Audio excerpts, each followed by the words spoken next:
वैदिक पर्सपेक्टिव के इस YouTube चैनल को सब्सक्राइब करें, वीडियो को लाइक व शेयर करें। ओम अनासत्या गच्छतं हूयते हविः मध्वः पिबतं मधुपेभिः आसभिः युवोः हि पूर्वं सविता उषसः रथमृताय चित्रं घृतमन्तं ईष्यति। आ जाओ तुम दोनों, जो असत्य नहीं है, आहूत करता है आत्मसमर्पण पूर्ण भक्ति। माधुर्य का पान करो, माधुर्य का पान करने वाले मुखों द्वारा। तुम दोनों का ही पहले का, सर्वोत्पादक का, उषा काल का, रथ के लिए अद्भुत घृतमय इच्छा शक्ति वाला।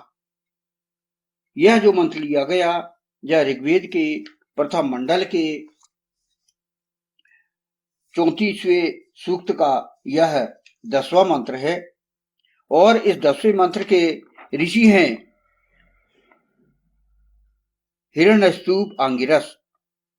और इस मंत्र के जो देवता है, अर्थात जो प्रमुख विषय कहा जाता है, वह है अश्विना पुरुष औरत युगल। इस मंत्र का छंद है जगती और स्वर है पंचम। इस मंत्र के आधार पर हम समझेंगे कि यहां पर दो तीन चीजें बताई गई हैं। यहां पर कहा गया है कि आ जाओ तुम दोनों, जो असत्य नहीं है। यहां पर जैसे कि प्रमुख विषय है अश्विना पुरुष औरत युगल के लिए बात कही जा रही है, तो वह कहा गया है कि जो पुरुष और औरत का अस्तित्व है वह असत्य नहीं है बल्कि सत्य है। और ईश्वर उन्हें आत्मसमर्पण पूर्ण भक्ति के लिए आहूत कर रहा है, आह्वान कर रहा है।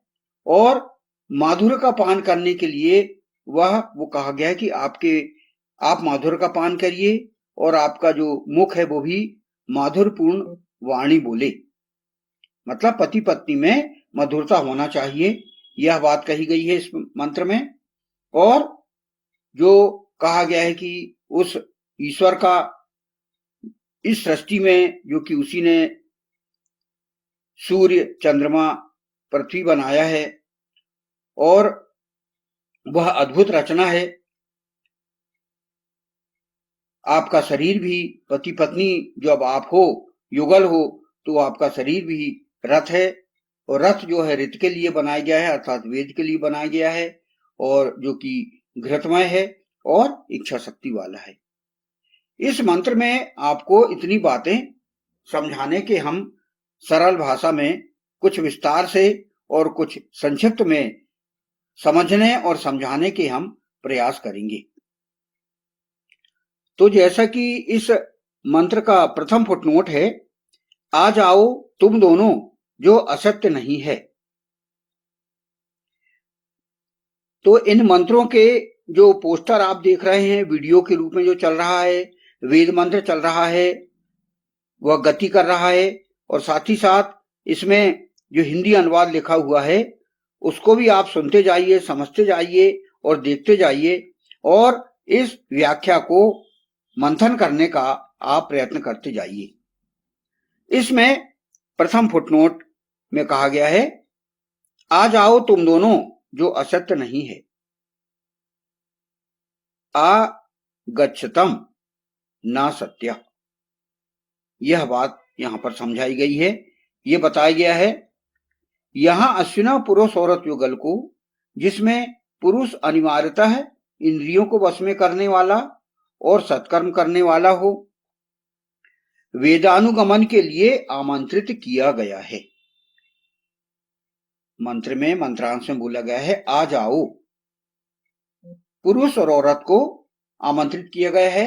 ऐसा पुरुष जो अपनी इंद्रियों को वश में कर रहा है और जो सत्कर्म करता है, जो सत्कर्मी है, जो अच्छे काम करने वाला है।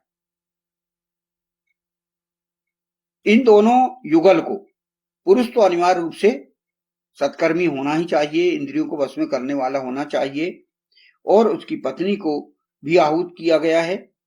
किसके लिए? वेदानुगमन के लिए। क्या कहा गया है? आ जाओ तुम दोनों, जो असत्य नहीं है। यानी आप दोनों का अस्तित्व असत्य नहीं है। भौतिक शरीर में आप पुरुष और पत्नी नारी है, तो नर और नारी इनका अस्तित्व असत्य नहीं है, ये यहां पर कहा गया है।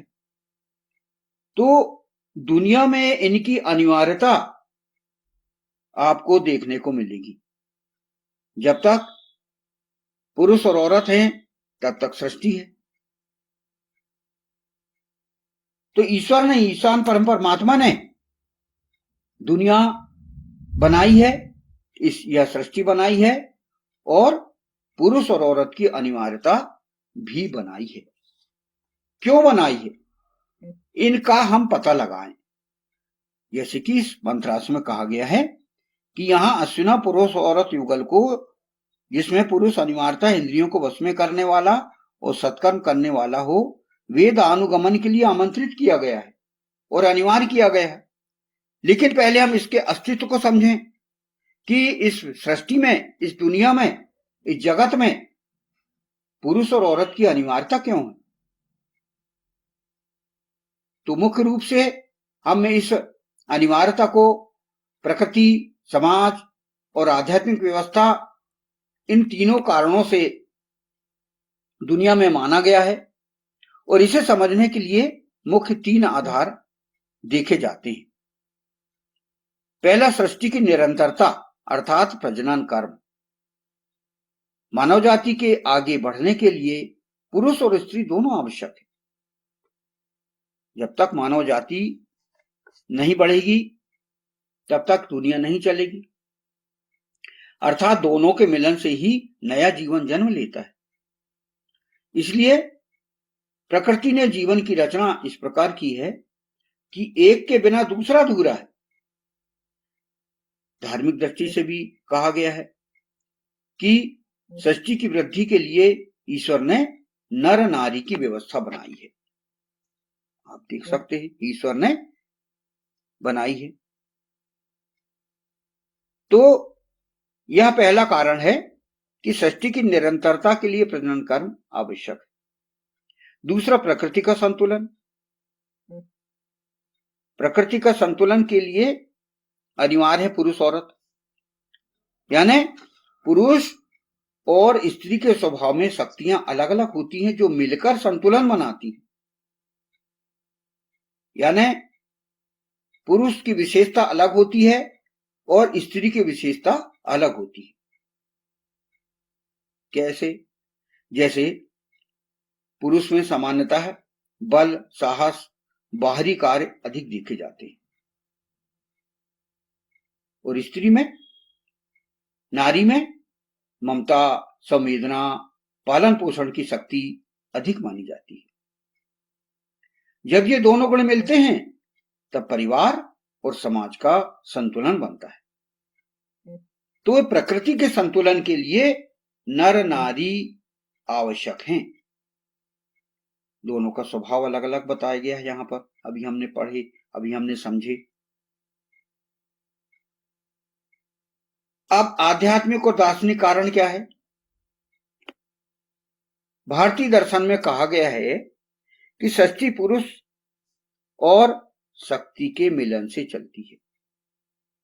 दोनों का मेल आवश्यक है। जैसे आप उदाहरण हमारे लिए अनेकों हैं। सतयुग में आप देखिए भगवान विष्णु और भगवती लक्ष्मी, भगवान शिव और पार्वती, ब्रह्मा, सरस्वती और जो भी देवता हैं उनकी सहगामिनी, उनकी पत्नियां। आप देखिए जो ऋषि हैं जो कि विवाहित हैं, उन सभी की पत्नियां। तो ये आपको उदाहरण मिलेंगे। तो कहने का मतलब ये है कि पुरुष और स्त्री की अनिवार्यता इसलिए है क्योंकि जीवन की उत्पत्ति दोनों से होती है। समाज और परिवार का संतुलन दोनों से बनता है। प्रकृति और आध्यात्मिक व्यवस्था भी दोनों के सहयोग से चलती है। तो दोनों की अनिवार्यता है। पति के बिना पत्नी अधूरी है और पत्नी के बिना पति अधूरा है।